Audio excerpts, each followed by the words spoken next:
Hello, मेरा नाम है चंद्रहास। स्टडी स्मार्ट एसएससी में आपका स्वागत है। दोस्तों, ये ज्योमेट्री का पार्ट 17 होगा जो कि सर्कल और टेंजेंट के ऊपर आधारित होगा। हम देखेंगे आपके एग्जाम में आए हुए सारे क्वेश्चंस को कैसे हम उनको सॉल्व कर पाएंगे। तो अगर आपने पिछले पार्ट्स नहीं देखे हैं, पार्ट 16 तक जो मैंने आपको पूरा दिया हुआ है, तो आपको यहाँ पे कॉर्नर में लिंक दे रहा हूं मैं पूरी प्लेलिस्ट का, उस पर क्लिक करके आप देख सकते हैं। या फिर आपको वीडियो के लास्ट में भी एक लिंक मिल जाएगा जिस पे क्लिक करके आप वो सारे वीडियोस भी देख पाएंगे। तो चलिए हम स्टार्ट करते हैं। मैंने आपको लगभग सारी चीज़ें ज्योमेट्री में कवर कर दी हैं, एक एक पॉइंट्स को। अब ये लगभग हमारा लास्ट पार्ट होगा जिसमें मैं आपको टेंजेंट्स के बारे में कुछ चीज़ें बताऊंगा और इसके बाद लगभग आप 90 to 95% क्वेश्चंस को कर पाएंगे ज्योमेट्री के बहुत आसानी से। 5% मैं छोड़ रहा हूँ इसलिए क्योंकि 5% की गारंटी मैं नहीं ले सकता हूँ। वो कहीं से भी अगर क्वेश्चंस दे देगा, कुछ भी उठा करके, हो सकता है मैंने ना कवर किए हूँ, कुछ छूट गया हो मानवीय त्रुटि के कारण, तो फिर वहां से हो सकता है। लेकिन 95% तो लगभग आपका पूरा ही क्लियर हो जाएगा। देखिए यहाँ पे पहला क्वेश्चन क्या है। Two circle touches each other externally at P. A B is a direct common tangent to the two circles A and B are points of contact and angle P A B is equal to 35 degree, then angle A B P is. अब यहाँ पे सबसे पहले मैं आपके circle और यहाँ पे जो उनके टेंजेंट्स होते हैं उसके बारे में बता दूं कुछ बातें आपको। देखिए, अगर यहाँ पे मैं दो सर्कल्स ले लेता हूँ, एक सर्कल ये लेता हूँ और एक सर्कल मैं ये लेता हूँ। अगर हम इन दोनों सर्कल्स के डायरेक्ट कॉमन टेंजेंट की बात करेंगे तो वो इस तरीके से होगा कि वो दोनों सर्कल को टच करता हुआ जाएगा। ठीक है, यहाँ भी इसको टच करेगा, ये मान लेते हैं पॉइंट है, ये क्या पॉइंट है, बी पॉइंट है। ठीक है, इसी तरह एक नीचे आपका चला जाएगा। ठीक है, ये आपका क्या है, डायरेक्ट कॉमन टेंजेंट है। डायरेक्ट का मतलब सीधा सीधा ये आपका जा रहा है। मान लीजिए पी है, ये आपका क्यू है, टच करता हुआ जाएगा इनको। ठीक है, तो ये क्या है, इनका डायरेक्ट कॉमन टेंजेंट है। ये तो अगर दोनों सर्कल दूर दूर रहेंगे तो आपका बनेगा, मान लीजिए दोनों सर्कल एक दूसरे से टच कर रहे हैं एक्सटर्नली, सर्कल एक दूसरे को ऐसे टच कर रहे हैं तो एक टेंजेंट आपका ऐसे भी जाएगा। ठीक है, ओके, ऐसे अगर टच करें तो एक टेंजेंट बीच में से भी जाएगा। तो इनको क्या कहते हैं, डायरेक्ट कॉमन टेंजेंट। लेकिन अगर हम इस तरीके से एक टेंजेंट खींचें कि इनको क्रॉस करता हुआ जाए, ठीक है, ऐसे टच करता हुआ जाए, तो ये जो आपका तिरछा वाला जो टेंजेंट है, मान लेते हैं ए क्यू वाला, इसको कहते हैं ट्रांसवर्सल या फिर तिर्यक हम कह सकते हैं हिंदी में। ट्रांसवर्सल ये आपका टेंजेंट कहलाता है। ओके, अब इन्हीं के ऊपर आपके क्वेश्चंस आते हैं निकल निकल के, तो आप मतलब समझते रहिए टेंजेंट का मतलब क्या है, डायरेक्ट और ट्रांसवर्सल, तो आप बहुत ही आसानी से कर पाएंगे सारे क्वेश्चंस को। तो चलिए अब क्वेश्चन पे चलते हैं, देखते हैं क्या कह रहा है और उसी के हिसाब से यहाँ पे मैं आपको सारे फॉर्मूले भी बताता रहूंगा क्वेश्चन करते हुए। देखिए, कह रहे हैं कि दो सर्कल हैं जो एक दूसरे को एक्सटर्नली टच कर रहे हैं पी पे। मतलब यहाँ पे आप एक सर्कल ले लीजिए, ये बना लीजिए, ठीक है, और ये आपका दूसरा सर्कल है, मान लीजिए दोनों एक दूसरे को टच कर रहे हैं, यहाँ पे पी पॉइंट है मान लेते हैं। ठीक है, करें ए बी क्या है, एक डायरेक्ट कॉमन टेंजेंट है। यहाँ पे टेंजेंट दो बार लिखा है, एक बार ही है, टू द टू सर्कल्स। तो यहाँ पे हम मान लेते हैं लाइन ले जाते हैं जो दोनों को टच करते हुए जाए, इसको हम कह देते हैं क्या है, ए बी है। A and B are points of contact and यहाँ पे करें P A B is equal to 35 degree. P A B, okay, यहां से पी से एक लाइन जाएगी ये और एक लाइन ये ऐसे यहां से भी मिला लीजिए। तो कह रहे हैं कि पी ए बी कितना है, 35 डिग्री, ये कितना है, 35 डिग्री है। तो आपको बताना क्या है, ए बी और पी ये कितना होगा। तो कैसे करेंगे इस क्वेश्चन को, देखिए कि यहाँ पे अगर आप देखिए कि एक आपका ये डायरेक्ट कॉमन टेंजेंट ये आपका हुआ और एक, जैसा मैंने आपको बताया, दो सर्कल अगर एक दूसरे को एक्सटर्नली टच करते हैं तो एक टेंजेंट आपका ऐसे भी जाता है एकदम बीच से इनके। ठीक है, ये पॉइंट हम मान लेते हैं, ये पॉइंट हो गया ओ, ओके, या कुछ भी मान लीजिए, सी मान लीजिए।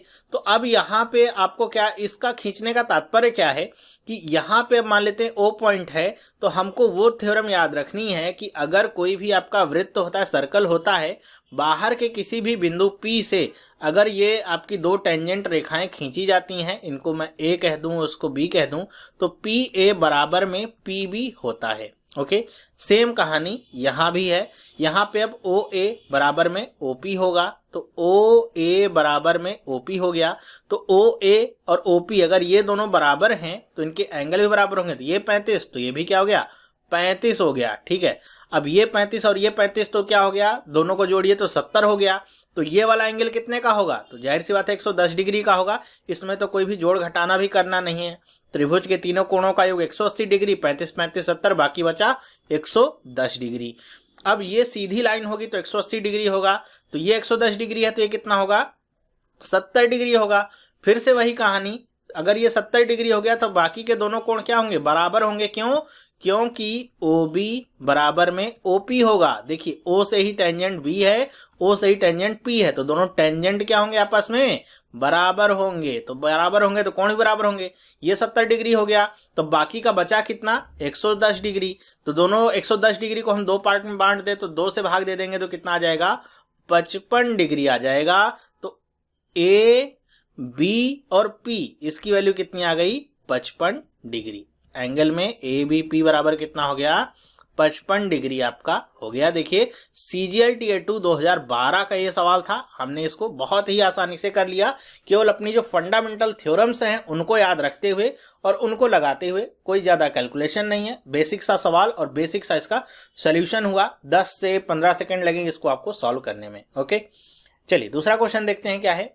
If the radii of two circle be 6 centimetre and 3 centimetre and the length of the transverse common tangent भी 8 सेंटीमीटर, वही कह रहे हैं। देखिए यहाँ पे हम लेते हैं आपका, ये दो आपके क्या हो गए, सर्कल हो गए, ये दो सर्कल हो गए। कह रहे हैं एक की रेडियाई है आपकी 3 सेंटीमीटर और एक की रेडियाई है आपकी 6 सेंटीमीटर। आप कोई भी मान लीजिए, मानता हूं O है और ये क्या है, O डैश है। मान लेता हूं इसकी रेडियाई 6 सेंटीमीटर है और इसकी रेडियाई 3 सेंटीमीटर है। ठीक है, कह रहे हैं कि जो ट्रांसवर्स कॉमन टेंजेंट है उसकी लंबाई है 8 सेंटीमीटर। मैं ट्रांसवर्स का बताया था ना मैंने कि ये आपका क्या होगा, तिर्यक होगा। ये ऐसे इनको तिरछे तरफ से कट करता हुआ जाएगा। तो कह रहे हैं इसकी लंबाई, मान लेता हूं ये A हो गया, ये पॉइंट B हो गया, तो AB बराबर कितना है, 8 सेंटीमीटर। कह रहे be the distance between the two centre is. अब आपको बताना है कि दोनों सेंटर्स के बीच की दूरी कितनी है, O डैश के बीच की दूरी कितनी है। देखिए ट्रांसवर्स जब भी आपका टेंजेंट होता है तो उसकी लेंथ निकालने का फॉर्मूला क्या होता है, ट्रांसवर्स टेंजेंट की लेंथ निकालने का फॉर्मूला होता है AB बराबर क्या होगा, अंडर रूट में। अब इसको मैं बोलूंगा O डैश को बोलूंगा D, मतलब ये दोनों जो वृत्त के केंद्र हैं इनके बीच की जो डिस्टेंस है इसको मैं D बोलूंगा। तो ये क्या होता है, D स्क्वायर माइनस में, अगर मैं इसको कहता हूं OA को कहता हूं R1 और इसको मैं मान लीजिए आपका पॉइंट है P, तो O डैश P को मैं कहता हूं R2। तो ये क्या होगा, R1 प्लस में R2 और इस पूरे का होल स्क्वायर। ठीक है, मतलब क्या होगा कि दोनों वृत्तों के बीच की जो दूरी है उसका स्क्वायर और दोनों की जो यहाँ पे रेडियस है दोनों को जोड़ के उसका स्क्वायर कर देंगे तो ये जो टेंजेंट आपका ट्रांसवर्स जा रहा है इसकी लंबाई निकल आती है। अब यहाँ पे हमको क्या दिया गया है, AB की लंबाई दे दी गई है, R1 और R2 पता है, D की लंबाई निकालनी है। सारी वैल्यूज को अब बस रिप्लेस कर दीजिए। AB की जगह पे आप 8 रखिए और ये अंडर रूट है तो इधर आ जाएगा तो स्क्वायर हो जाएगा, तो 8 का स्क्वायर कितना हो जाएगा, 64। ये क्या हो जाएगा, D स्क्वायर माइनस में 6 और 3 जोड़ेंगे कितना हो जाएगा, 9। 9 का स्क्वायर कितना होगा, 81। तो D स्क्वायर की वैल्यू कितनी होगी, 81 दूसरी तरफ आके जोड़ जाएगा, 4 1 5 और 8 और 6 14। ठीक है, तो D की वैल्यू कितनी आ गई, अंडर रूट में 145 सेंटीमीटर। ये आपने निकाल लिया। ठीक है, ये भी आपका Tier 2 का सवाल था, 2012 में पूछा गया था, हमने निकाल लिया। अब यहाँ पे सवाल उठता है कि ऐसा पूछा क्यों गया था। देखिए यहाँ पे थोड़ा सा आपको मतिभ्रम हो सकता है, थोड़ा सा कंफ्यूज हो सकते हैं जब भी टेंजेंट की लंबाई की बात होगी। देखिए जब भी ट्रांसवर्स आपका टेंजेंट होगा, तिर्यक होगा, तो उसके लिए ये फॉर्मूला लगता है। लेकिन अगर यहीं पे ये डायरेक्ट कॉमन टेंजेंट होता, कुछ इस तरीके से होता, तो ये मान लेते ये P पॉइंट है और ये क्या है, Q है, तो ऐसे केस में क्या होता है, डायरेक्ट टेंजेंट जब होता है तो वो PQ कॉमन जो डायरेक्ट टेंजेंट होता है, PQ की लंबाई क्या होती है, ये भी आपकी क्या होगी, अंडर रूट में D स्क्वायर तो रहेगा, लेकिन यहां पे क्या होता है, माइनस में R1 प्लस R2 की जगह पे R1 डिफरेंस R2 का होल स्क्वायर होता है। मतलब दोनों वृत्तों के बीच की दूरी और दोनों के त्रिज्याओं के बीच का जो डिफरेंस है, मतलब रेडियस के बीच का जो डिफरेंस है, उसका स्क्वायर करना होता है। तो अगर आपने गलती से ट्रांसवर्सर वाले में ये वाला फॉर्मूला लगाया और डायरेक्ट वाले में ये वाला, तो गलत आंसर आएगा। और यकीन मानिए दोनों के गलत आंसर आपको एग्जाम जो भी वहां पे ऑप्शन रहेगा वहां पे देखने को मिलेंगे। ठीक है, तो टिक लगा के आएंगे, खुश होंगे, लेकिन वो गलत होगा। तो इसलिए इस तरह के सवाल दिए जाते हैं कि बिल्कुल आपको अगर थोड़ा सा भी कंफ्यूजन है दोनों फॉर्मूलाज में, दोनों को कैसे निकालना है, दोनों की विधियों में, तो आप यहाँ पे आसानी से आपको कंफ्यूज किया जा सकता है। मेरे ख्याल से आपको अब समझ में आया होगा। चलिए तीसरे क्वेश्चन पे चलते हैं। क्या है? P and Q are 2 points on a circle with center O. R is a point on a minor arc of a circle. चलिए देख लेते हैं। सबसे पहले बना लेते हैं एक सर्किल हम बनाते हैं। ये हमने बना लिया एक सर्किल। कह रहे हैं P और Q उस पे 2 पॉइंट हैं। मान लेते हैं ये P है और ये पॉइंट है Q। और कह रहे हैं कि R is a point on a minor arc. ध्यान रखिए, बहुत ही इंपॉर्टेंट है, क्वेश्चन को पढ़ के समझना। कह रहे हैं कि R कौन सा है? R पॉइंट कहाँ पे है? माइनर आर्क पे। तो मान लीजिए अगर P और Q को आप कनेक्ट कर देते तो माइनर आर्क किधर होता? इस तरफ होता कि नहीं होता? इधर होता। तो R यहीं पे कहीं पे कोई पॉइंट है और कह रहे हैं between point P and Q। तो यहाँ पे हम मान लेते हैं कोई भी पॉइंट R है। इसको आपने अगर गलती से कहीं और बनाया होता फिर क्वेश्चन करना इम्पॉसिबल था। आगे पढ़ते हैं। क्या है? The tangents to the circle at point P and Q meet each other at point S। कह रहे हैं कि P और Q से एक टेंजेंट हैं, ये आपके कहाँ मिलते हैं? ये आपके दोनों जाके मिल जाते हैं S पॉइंट पे। फिर कह रहे हैं कि एंगल में PSQ बराबर में अगर 20 डिग्री है, PS और Q ये कितना है? 20 डिग्री है। तो आपको बताना क्या है? PRQ कितना होगा? P ये हो गया R, ये हो गया Q, ये कितना होगा? ये हमको पता है कि ये सेंटर है O है। ठीक है, तो अगर हम P से O को ऐसे मिला दें और यहाँ पे एक बहुत ही अच्छा आउटकम आपको देखने को मिलेगा। याद रख सके तो याद रखिए, वरना आसानी से निकाल भी सकते हैं। आपको ये वैल्यू निकालनी है। ठीक है, PRQ की वैल्यू आपको निकालनी है। चलिए देखते हैं कैसे हम निकालेंगे। सबसे पहले हम फाइंड करते हैं ये POQ, इसकी वैल्यू कितनी है। तो अगर मुझे पता है तो मैं डायरेक्ट यहाँ पे लिखता हूँ 160 डिग्री। अगर नहीं पता है तो थोड़ा कंफ्यूजन हो सकता है। ध्यान रखिएगा, जब भी ये कंडीशन आपकी बनेगी कि दोनों आपके यहाँ पे बिंदु हों और दोनों एक दूसरे को किसी बाहरी पॉइंट पे कट करते हैं और उन्हीं दोनों बिंदुओं से सेंटर पे आपका कोई भी कोण बन रहा है, तो ये जो आमने सामने के कोण होते हैं, मतलब में एंगल यहाँ पे POQ प्लस में एंगल PSQ, इनका जो योग होगा 180 डिग्री होगा। अब आप पूछ सकते हैं ऐसा क्यों? मतलब बता तो दिया, लेकिन ऐसा क्यों भाई? ये भी आप पूछ सकते हैं। देखिए ऐसा इसलिए क्योंकि हमको ये पता है कि ये आपकी त्रिज्या है OP और OQ भी क्या है? त्रिज्या है। SP और SQ आपके क्या है? टेंजेंट हैं। ये दोनों जहां पे मिलते हैं हमको पता है कि जहां भी टेंजेंट और त्रिज्याएं या रेडियस एक दूसरे को टच करते हैं वो 90 डिग्री बनाता है। तो ये 90 डिग्री हो गया, तो ये भी कितना हो गया? 90 डिग्री हो गया। तो अगर आप देखिए 90 और 90 180 डिग्री हो गया। तो अगर ये चतुर्भुज है OPSQ, तो अब चतुर्भुज के चारों कोणों का योग कितना होता है? 360 डिग्री। 180 तो हो ही गया, अब बाकी का कितना बचा? 180 ही बचा। तो इसका मतलब इन दोनों को आप जोड़ेंगे तो कितना है? 180, जिसमें से एक आपको पता है कितना है? 20 डिग्री। तो एंगल में POQ की वैल्यू कितनी होगी? 180 माइनस में 20 बराबर में 160 डिग्री। बता भी दिया कहां से आया है। अब आप इसको समझ भी सकते हैं और याद भी रख सकते हैं। डायरेक्ट आपको 160 डिग्री कर देना है। लेकिन यहां से PRQ की वैल्यू नहीं आई है। उसके लिए हम क्या कर सकते हैं? उसके लिए हम कर सकते हैं कि अगर मैं PQ से एक यहां पे ऐसे बना देता हूं कोण, अब इसको मान लेता हूं A है। ठीक है, तो इसकी वैल्यू कितनी होगी? तो जाहिर सी बात है ये कितना है? 160 डिग्री है। तो ये कितना होता है? एकदम इसका आधा होता है। ये मैंने आपको थ्योरम्स पहले ही बता रखी है इसीलिए अलग से, ताकि आपको कंफ्यूजन ना हो। तो ये 80 डिग्री हो गया। अब आपको पता है कि APRQ ये चक्रीय चतुर्भुज है, साइक्लिक क्वाड्रिलेटरल्स हैं। तो आमने सामने के कोणों का योग कितना होगा? 180 डिग्री। तो ये तो 80 डिग्री है, तो R की वैल्यू कितनी आ जाएगी? 100 डिग्री। बस खत्म, और कुछ नहीं करना। देखिए हमने यहाँ पे कुछ नहीं किया, केवल सिंपल सा चित्र बनाया। कोई भी यहाँ पे लिखने की जरूरत ही नहीं पड़ी। सिंपल प्रमेय केवल हम लगाते गए, थ्योरम्स हमको याद थी वही केवल अप्लाई करते गए और सारे क्वेश्चंस आसानी से यहाँ पे कर लिए। ठीक है, मतलब कहीं भी अटकने की जरूरत नहीं पड़ी, आसानी से हो गया। इसी तरह आपको भी करना होगा। छोटी छोटी चीजों को याद रखिए और आसानी से उनको इंप्लीमेंट करते रहिए। चलिए बढ़ते हैं चौथे क्वेश्चन पे। क्या है? 2 circle intersect at A and B। चलिए इंटरसेक्ट करा देते हैं 2 सर्कल्स को। ये आपके इंटरसेक्ट हो गए A और B पे। ठीक है, ये A पॉइंट हो गया, B point. P is a point on produced BA। अब कह रहे हैं कि अगर BA, मान लीजिए मैं इसको ऐसे मिला देता हूं BA को, और BA को अगर मैं बढ़ाऊं आगे, अब देखिए BA बोला है तो आपको B से A की तरफ बढ़ना होगा और ऐसे मैं बढ़ा देता हूँ और इसको कह देता हूँ ये क्या है, पॉइंट P है। तो कह रहे हैं कि PT and PQ are tangents to the circle. ये आपका हो गया PT, ये आपका यहाँ पे टच कर रहा है, और ये आपका हो गया PQ। ठीक है, ये टेंजेंट्स हैं सर्कल के, तो relationship between PT and PQ। चलिए अब देखते हैं इस क्वेश्चन को आप कैसे करेंगे। वैसे तो आपको इसका सोल्यूशन हर जगह देखने को मिलता होगा और पता भी हो सकता है हो कि इसमें फोर्थ वाला ऑप्शन ही सही होगा कि दोनों टेंजेंट क्या होते हैं, इक्वल होते हैं ऐसे केस में। लेकिन अगर मैं आपसे प्रूफ पूछूं तो आप प्रूफ भी देने में थोड़ा सा प्रिपेयर रहिए अपने आप को। जैसे मैंने आपको पिछले पार्ट में ही बताया कि वो थ्योरम तो होती ही है, लेकिन वो आई कहाँ से वो आपको समझ के रखना है। वैसे इसको भी आप समझ के रखिए आया कहाँ से। ये हमको पता है कि अगर कोई एक सर्कल हो, ठीक है, एक सर्कल हो और किसी एक पॉइंट से अगर दो टेंजेंट खींचे जाते हैं तो बराबर होते हैं, लेकिन यहाँ पे दो सर्कल्स हैं और एक पॉइंट से खींचा रहा है तो भी ये टेंजेंट आपस में ऐसे बराबर क्यों हो रहे हैं। तो इसका प्रूफ देखिए, आपको ये थ्योरम पता है कि अगर मैं केवल एक सर्कल लेता हूं, ये मान लीजिए O है और ये आपका O डैश है, मैं केवल O वाला सर्कल लेता हूं तो एक तो आपका टेंजेंट है, दूसरा क्या है, ये आपका इसको प्रतिच्छेद कर रहा है। तो यहाँ पे देखिए क्या है कि ये थ्योरम होती है कि PT² बराबर में क्या होता है, PA इंटू में PB।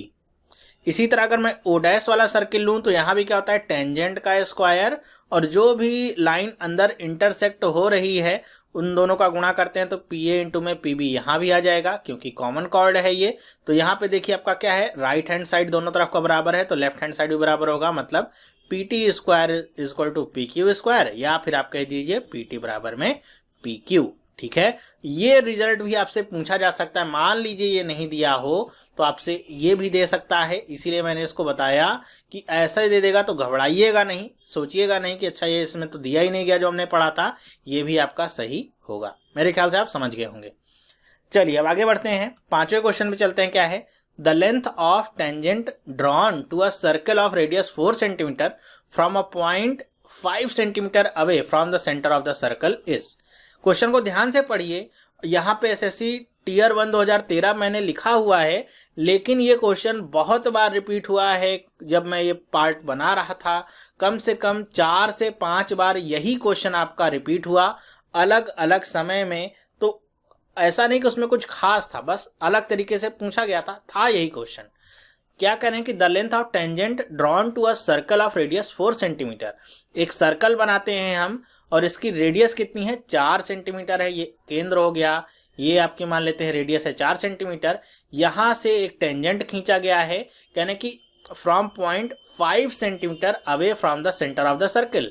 कि सेंटर ऑफ द सर्कल मतलब यहां से आपका 5 सेंटीमीटर, मान लेते हैं ये P है, ये Q है, ये OP की दूरी कितनी है, ये है 5 सेंटीमीटर। तो आपसे पूछ क्या रहे हैं, ये जो टेंजेंट है इसकी लेंथ कितनी है, लेंथ ऑफ द टेंजेंट आपको मतलब PQ की वैल्यू बतानी है। ठीक है, ओके, समझ में आ गया क्वेश्चन। चलिए अब करते हैं।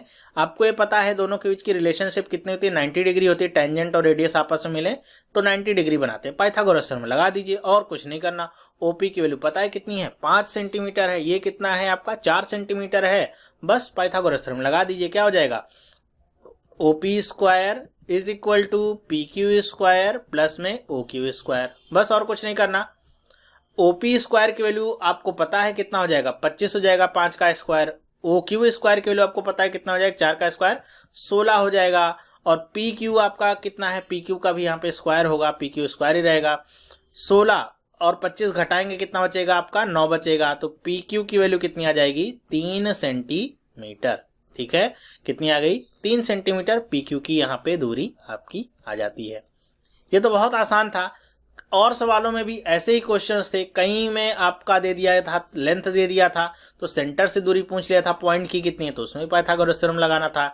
कुछ में ऐसे दिया गया था कि मान लेते हैं कि ये आपका वृत्त है, 4 सेंटीमीटर त्रिज्या है इसकी, और फिर कहते हैं कि वृत्त की परिधि से 1 सेंटीमीटर दूरी पे कोई पॉइंट है P जहां से टेंजेंट खींचा गया है तो उसकी लंबाई बताई। बात वही है।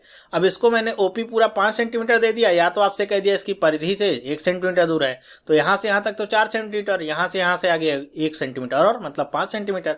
मतलब बात को बस घुमाया गया है, अलग अलग तरीके से पूछा एक ही चीज गया है और 4-5 बार पूछा गया, इसलिए इंपॉर्टेंट क्वेश्चन ये बन जाता है। क्योंकि 1 नंबर यहाँ से आपको फ्री के लगभग मिल जाने हैं। 4 सेकंड का सवाल है, 5 सेकंड का। पाइथागोरियन ट्रिपलेट लगा दीजिए, 5 है, 4 4 है तो ये 3 ही होगा, ये सब निकालने की भी झंझट आप में आपको नहीं पड़ना है। ठीक है, समझ में आ गया। चलिए छठे क्वेश्चन पे चलते हैं। The minimum number of common tangent drawn to two circle, ठीक है, when both the circle touch each other externally is. कह रहे हैं कि अगर दो सर्कल एक दूसरे को एक्सटर्नली टच करें, ऐसे और ये ऐसे, ठीक है, तो कह रहे हैं कि दोनों के बीच में कॉमन मिनिमम कितने कॉमन टेंजेंट यहाँ पे ड्रॉ किए जा सकते हैं। तो मिनिमम की अगर बात की जाए तो मिनिमम तो 0 हो सकता है। क्यों भाई, यहाँ पे मिनिमम की बात की गई है तो मिनिमम हम कॉमन टेंजेंट हमको क्या मिलेगा, कुछ नहीं मिलेगा। पॉइंट पे टच कर रहे हैं, कोई टेंजेंट यहाँ पे ड्रॉ नहीं कर सकते। तो मिनिमम की अगर बात करेंगे तो बहुत सिंपल सा इसका आंसर है 0, कोई भी हम टेंजेंट नहीं ड्रॉ कर सकते हैं। लेकिन अगर यहाँ पे पूछे मैक्सिमम आप कितने कॉमन टेंजेंट ड्रॉ कर सकते हैं, तो एक तो आपका ये डायरेक्ट टेंजेंट की मैं बात कर रहा हूँ, ये ऐसे जा सकता है, एक कुछ ऐसे जा सकता है टच करता हो, और एक मैंने जो बताया कि जो बीच के पॉइंट है इसको होते हुए जा सकता है, तो 3 हो सकता है। ठीक है, समझ में आया। 3 से अधिक आप नहीं खींच सकते हैं यहाँ पे डायरेक्ट टेंजेंट अगर इस तरीके से खींचने हो तो। ओके, मेरे ख्याल से आपको समझ में आया होगा। मिनिमम आपका कितना है, 0। 7वें क्वेश्चन पे चलते हैं। The distance between centre of to circles having radii 8 centimetre and 3 centimetre is 13 centimetre. कि डिस्टेंस दे दिया, दो सर्किल हैं, उनके सेंटर के बीच की डिस्टेंस कितनी है, 13 सेंटीमीटर, और दोनों की रेडियस दे दिया, R1 की वैल्यू, R2 की वैल्यू। ठीक है, the length of direct common tangent of two circle is. Tier 2 का सवाल है। डायरेक्ट कॉमन टेंजेंट का मैंने आपको फॉर्मूला बताया था, क्या होता है, अंडर रूट में d² माइनस में R1 डिफरेंस R2 का स्क्वायर। ध्यान रखिएगा, डायरेक्ट वाले में आपका घटता है त्रिज्या, अगर ट्रांसवर्स होता तो त्रिज्याएं जुड़ जाती, रेडियस जुड़ जाती। तो ये देखिए d दिया गया है कितना है, 13 का स्क्वायर करिए 169, माइनस में R1 कितना है 8, R2 कितना है 3, 8 में से 3 को घटाएंगे कितना आएगा 5, तो 5 का स्क्वायर करेंगे कितना आ जाएगा 25, ये अंडर रूट लगाइए, 169 में 25 घटाएंगे कितना आता है 144, कितना आ जाएगा 12 सेंटीमीटर। तो डायरेक्ट कॉमन टेंजेंट कितना होगा 12 सेंटीमीटर का, आसानी से आपने कर लिया। इसको पूछने का उद्देश्य वही था जो मैंने आपको बताया था कि जरा सा आप गड़बड़ाते और इसको जोड़ देते, R1 प्लस R2 कर देते, 11 का स्क्वायर हो जाता, फिर 169 में आप 121 को घटाते और आंसर आपको गलत प्राप्त होता और वहीं से आपका 1 नंबर कट जाता। ठीक है, तो ये आपको भरमाने का प्रयास होगा, तो इससे थोड़ा सा बच के रहिएगा। और इसमें चित्र वगैरह बनाने की कोई जरूरत नहीं है, क्योंकि आपको डायरेक्ट फॉर्मूला पता है, तो डायरेक्ट आपको अप्लाई करना है, कोई भी चित्र बनाने की जरूरत नहीं। डायरेक्ट कॉमन टेंजेंट का मतलब हम जानते हैं क्या होता है, ट्रांसवर्स का मतलब हम जानते हैं क्या होता है, तो और कोई चित्र बनाने की जरूरत यहाँ पे नहीं पड़ेगी। 8वां क्वेश्चन देखिए क्या है। If two circle of radii 9 centimetre and 4 centimetre touch externally then the length of common tangent is.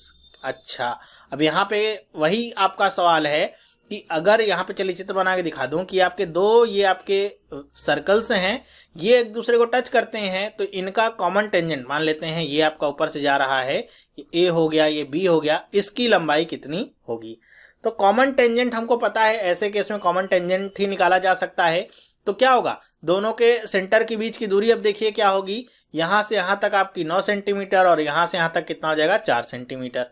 मतलब दोनों के सेंटर के बीच की दूरी कितनी आ गई 13 सेंटीमीटर। तो 13 का स्क्वायर कर दिए कितना आ गया 169, माइनस में दोनों के बीच का डिफरेंस निकालिए, दोनों के बीच का डिफरेंस कितना आ जाएगा आपका 5 आएगा, 5 का स्क्वायर करेंगे 25, घटा लीजिए कितना आ जाएगा 144, पहले की तरह ही कितना आ जाएगा 12 सेंटीमीटर आ जाएगा। ठीक है, तो ये थोड़ा स्पेशल केस में गिना जाता है, लेकिन हमारा जो फॉर्मूला है वही रहेगा, दोनों सेंटर्स के बीच की दूरी। अब यहाँ पे सेंटर के बीच की दूरी नहीं दिया रहेगा तो लोग कंफ्यूज हो जाएंगे कि वो डी की वैल्यू कहाँ दिया गया है। लेकिन जब ध्यान रखिए दोनों एक दूसरे को टच कर रहे हैं एक्सटर्नली, तो दोनों के सेंटर के बीच की दूरी तो दोनों की त्रिज्याओं का योग ही होगा। मतलब यहाँ पे क्या होगा, अंडर रूट में R1 प्लस R2 इसका स्क्वायर माइनस में R1 माइनस R2 इसका स्क्वायर, बस यही आपको करना है। अब आप इसके होल स्क्वायर को खोल लीजिए, आसान है, R1 का स्क्वायर प्लस में R2 का स्क्वायर प्लस में 2R1 R2, माइनस का साइन लगाइए, और माइनस में खोलेंगे तो सब उल्टा हो जाएगा साइन।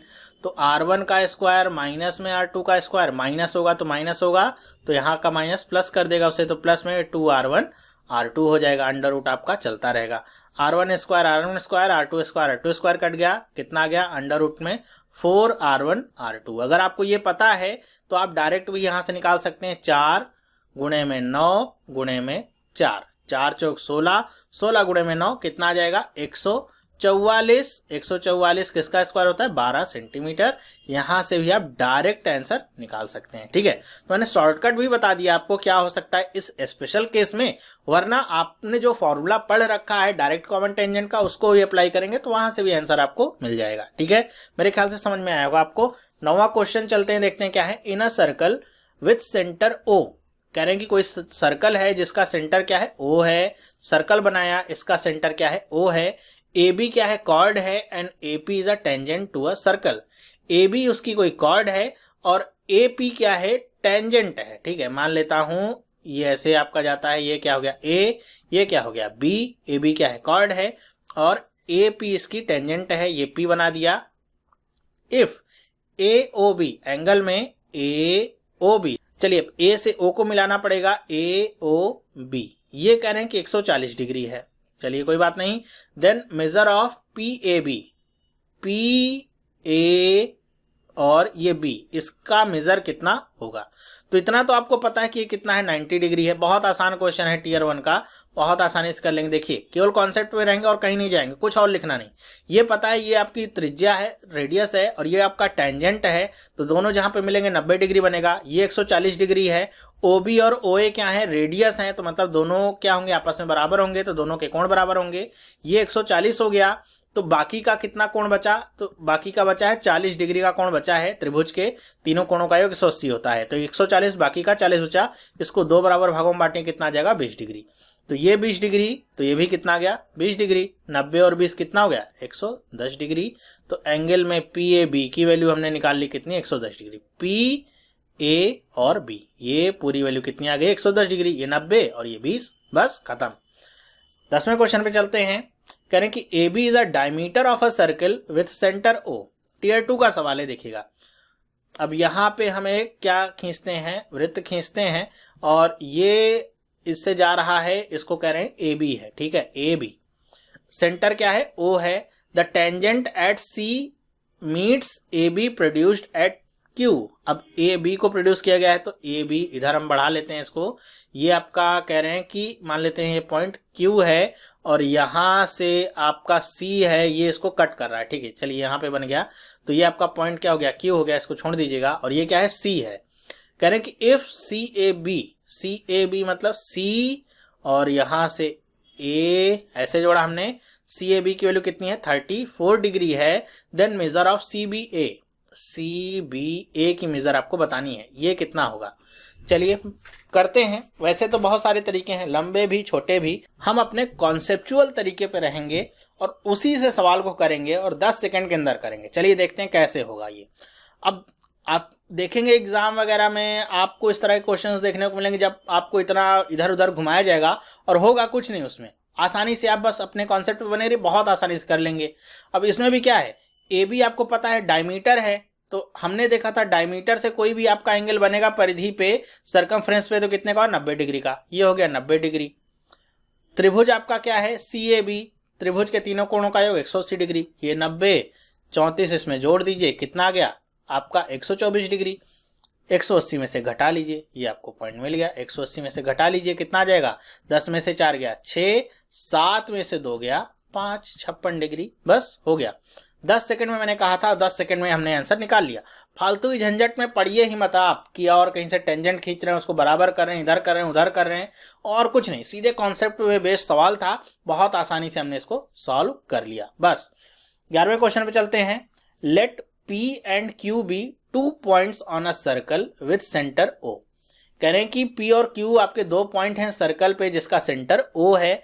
तो हम ऐसे एक सर्कल बना देते हैं और इस पे एक पॉइंट रखते हैं P और एक पॉइंट हम रखते हैं Q और इसका सेंटर मानते हैं O को। If 2 tangents of circle through P and Q meets eight, और यहाँ पे एट मिसिंग है, हम देखते हैं P A Q A P, चलिए यहाँ पे A होगा। ठीक है, मीट्स एट A, ये आपका जाता है इधर और Q वाला Q से टेंजेंट जाता है यहाँ पे और ये बनता है A। कह रहे हैं कि यहाँ पे A पे मीट करते हैं, तो एंगल में PAQ अगर है 48 डिग्री, PAQ कितना है 48 डिग्री, तो APQ की वैल्यू आपको बतानी है, ये वैल्यू आपको बतानी है। अब देखिए ये भी कितना आसान क्वेश्चन है, सीजीएल का टीयर 2 का 2015 का। बहुत सारे लोग होंगे जो इसको मिलाएंगे, उसके बाद इसकी वैल्यू निकालेंगे, फिर कुछ और निकालेंगे, इधर से मिलाएंगे, उधर से मिलाएंगे। ऐसा कुछ भी करने की जरूरत ही नहीं है। सिंपल सा फंडा है, एक पॉइंट है, दो टेंजेंट वहीं से खींचे गए मतलब बराबर होंगे, AP बराबर में AQ होगा। ये आपस में बराबर होंगे तो इनके कोण भी आपस में बराबर होंगे। ये कितना है 48 डिग्री है। 180 में से 48 को घटा लीजिए, कितना आ जाएगा, 10 में से 8 गया 2, 7 में से 4 गया 3, कितना गया 132 डिग्री। और 132 डिग्री दोनों का योग होगा, 2 बराबर होगा, बांट दीजिए, 2 से भाग दीजिए, 2 छंग 12 और 2 छंग 12, कितना गया 66 डिग्री। बस हो गया, खत्म, क्वेश्चन ही खत्म आपका। ठीक है, तो टीयर 2 का सवाल हो चाहे टीयर 1 का सवाल हो, अगर आप कॉन्सेप्ट पे अपने बने रहते हैं तो सारे क्वेश्चंस को आप 10 से 15 सेकंड में कर लेंगे। एक आधी क्वेश्चन ऐसे मिलते हैं जो आपको थोड़ा सा घुमा देते हैं, ठीक है, तो थोड़ा सा आप अपनी प्रैक्टिस को तो इंप्रूव करेंगे तो वो सारे क्वेश्चन भी आप आसानी से कर पाएंगे। इसीलिए मैं आपके एग्जाम वाले क्वेश्चन ही करता हूं और इधर उधर नहीं जाता हूं, ताकि आपको पता चल सके कि एग्जाम में क्वेश्चन आते हैं जहां पे बातें बहुत सारी रहती हैं लेकिन निकालना बहुत छोटी चीज रहता है। और छोटी छोटी चीज अगर याद है, आपको प्रमेय याद है, थ्योरम सारी याद है, तो आसानी से सारे क्वेश्चन आप कर पाएंगे। मेरे ख्याल से आपको समझ में आया होगा और कैसे करना है ये भी आपको पता चल गया होगा। तो ये तो थे आपके 11 क्वेश्चंस जो आपके सर्कल और टेंजेंट के थे।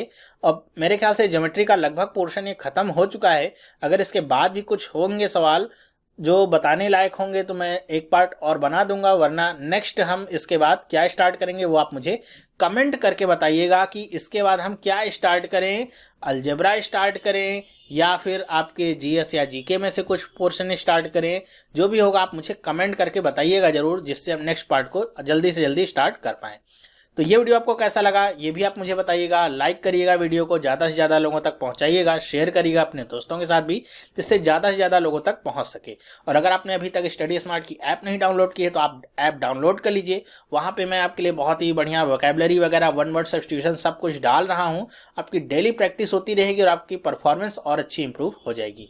जो ऐप का लिंक है वो आपको यहाँ पे मिल जाएगा, स्क्रीन पे आपको यहाँ पे देखने को मिलेगा ऊपर की तरफ, या फिर आपको कमेंट बॉक्स में भी देखने को मिलेगा और डिस्क्रिप्शन बॉक्स में भी, या प्ले स्टोर से आप डायरेक्ट डाउनलोड कर सकते हैं। तो इस वीडियो में बस इतना ही। अगर आप पहली बार इस वीडियो को देख रहे हैं तो आज इस चैनल को सब्सक्राइब कर सकते हैं, जिससे इस तरह की वीडियोस आपको मिलती रहेंगी और आपकी परफॉर्मेंस और अच्छी होती रहेगी। अब हम मिलेंगे नेक्स्ट वीडियो में, तब तक के लिए have a nice day and bye.